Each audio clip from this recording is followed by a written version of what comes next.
Hello guys, আসসালামু আলাইকুম। আজকে আপনাদের জন্য নিয়ে এসেছি কচু পাতা দিয়ে শুটকি ভর্তা। এখন দিয়ে দিব কাঁচামরিচ, রসুন, চাপা শুটকি।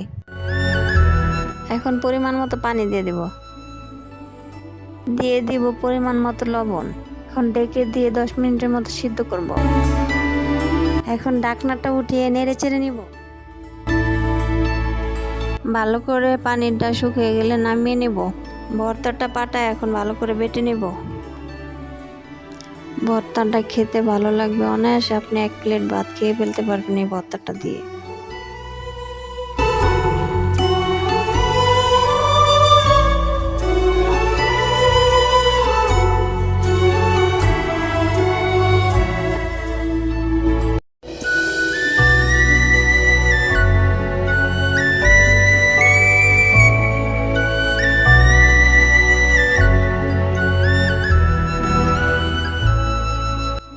ভর্তাটা বাটা শেষ, এখন বাটিতে উঠিয়ে নেব।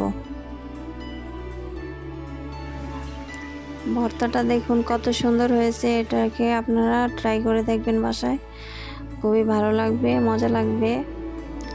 আপনারা সবাই ভালো থাকবেন। আল্লাহ হাফেজ।